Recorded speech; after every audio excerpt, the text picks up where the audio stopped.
Olá, eu sou Walter Maciel, CEO da ZQuest, e eu estou aqui para apresentar o podcast da área de Equities, referente a julho de 2019. Estou com o Alexandre Silvério, que é o nosso Chief Investment Officer e gestor responsável da estratégia de renda variável. Silvério, nós estamos com um cenário internacional um tanto conturbado, guerra comercial, desaceleração de vários países, bancos centrais tentando de alguma maneira conter isso com redução de juros. No entanto, aqui no Brasil, a gente teve uma performance positiva. A Bolsa subiu 0,84% em julho. Como é que você está olhando para isso tudo e como os fundos estão posicionados para esse cenário?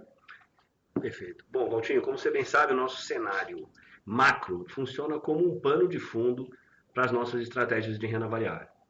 Do ponto de vista desse mês específico e olhando para a atual situação, tanto da economia doméstica quanto da economia global, como a gente tem tratado esse tema nas nossas decisões dos fundos de renda variável? A atividade macro global claramente está em desaceleração, isso traz um cenário de juros baixos no mundo inteiro, mas eu acho que olhando para o case de Bolsa Brasil especificamente, isso é muito menos relevante do que a gente está enxergando do ponto de vista micro nas empresas, que no final do dia é sempre o principal foco dos nossos investimentos, dos nossos fundos de renda variável.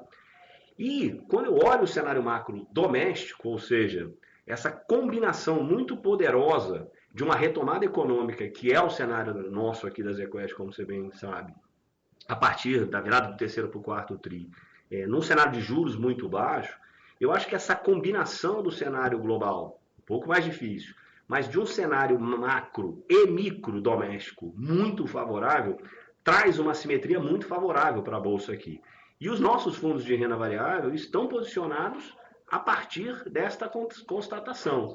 E por isso nós estamos usufruindo dos temas principalmente de cíclicos domésticos na nossa carteira e, claro, alguns cases específicos que a gente pode falar um pouquinho ao longo do nosso podcast. Você, olhando para a reforma da Previdência, juros no ponto mais baixo, você imagina que, de alguma maneira, a gente pode esperar um mercado de renda variável mais líquido e com mais players no médio prazo? Com certeza. Acho que o mercado de capitais vai se beneficiar desse cenário macro como um todo, dessa agenda que inclui a reforma da Previdência, que foi fundamental nesse primeiro semestre. Acho que a gente gastou muito tempo nesse primeiro semestre na reforma da Previdência. A gente tem uma agenda muito cheia para o segundo semestre. Eu, pessoalmente, estou bem otimista em relação ao andamento de reformas micro e algumas reformas macro importantes que a gente tem na agenda desse segundo semestre. Tem agenda de privatizações, tem agenda de diminuição do Estado, ou seja, isso tudo reforça a nossa visão de mercado de capitais mais forte. A gente teve um pipeline, ou seja, uma série de ofertas muito recentes, né?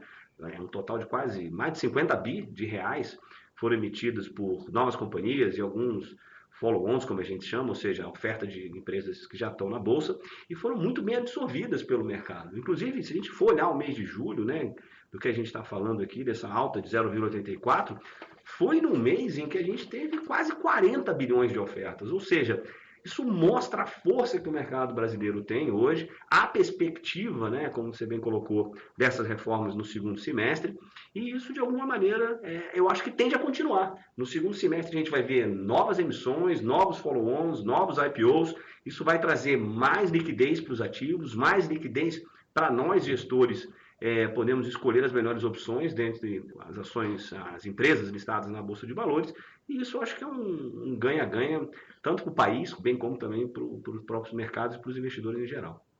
Olhando aqui para os fundos do mês, todos os fundos de renda variável tiveram uma performance que excedeu os seus respectivos benchmarks. Além disso, os fundos long short também tiveram um desempenho fabuloso. Quais foram as principais posições e também você tem algum destaque setorial, olhando para frente, que você apostaria mais? A gente tem explorado, Walter, nos nossos fundos de renda variável como um todo, dois temas principais. O primeiro, esse tema da retomada econômica, ou seja, esses cíclicos domésticos, empresas que terão uma maior elasticidade de resultados à medida que a economia começar a recuperar. Isso nunca é bom sempre destacar, né? No nosso processo de investimento, essa combinação macro e micro é muito importante, mas a gente sempre presta muito atenção nos resultados das empresas em que a gente investe. E a gente enxerga nesse segmento de ciclos domésticos uma série de setores e uma série de empresas que vão se beneficiar da retomada econômica de uma forma muito significativa. E a maior parte dos nossos portfólios de renda variável está concentrada nessas empresas. De que setores a gente está falando basicamente? Setores como varejo, consumo, serviços financeiros, um pouco de educação e também de saúde. Um outro tema que a gente tem explorado bastante nos nossos fundos é o que eu chamo de empresas que têm uma taxa interna de retorno dos seus fluxos de caixa, ou seja, das suas receitas, bastante interessantes neste cenário de taxa de juros muito baixa. São as chamadas TIRs altas, né? A gente gosta muito de alguns nomes desses setores, principalmente no setor de energia elétrica. Olhando especificamente para a performance dos fundos em julho, eu citaria alguns ganhos realmente muito significativos que a gente teve nesses dois temas, né? Então, se a gente for olhar, por exemplo, iniciando pelos nossos fundos long short, o maior retorno veio do setor de varejo, principalmente de um basket, como eu gosto de dizer, né, dessas empresas que mais se beneficiam desse cenário no setor de varejo. E aí eu posso citar a Magazine Luiza, Lojas Renner, Via Varejo.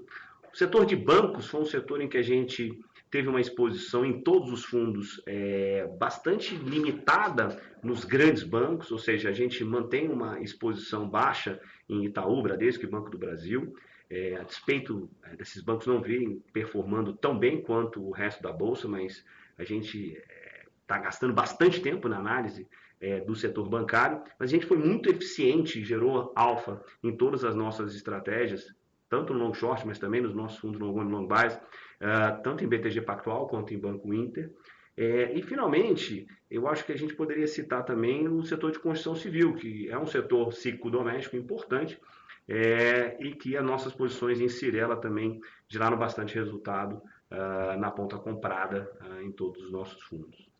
Bom, Silvério, obrigado. Antes de terminar, queria fazer uma menção aqui. Realmente é um mês espetacular de todas as estratégias, todos bateram o benchmark dentro do mês, mas muito mais importante que o retorno de curto prazo é o retorno de longo prazo. Você mesmo, Silvério, acho que sempre falou aqui que investimento não é uma corrida de 100 metros, é uma maratona. E importante, então, aí é ter consistência no longo prazo. Nós temos uma equipe fabulosa, com perfis complementares e produtos complementares, e todos eles batendo o benchmark no longo prazo. Obrigado e voltamos aí com o podcast do mês que vem.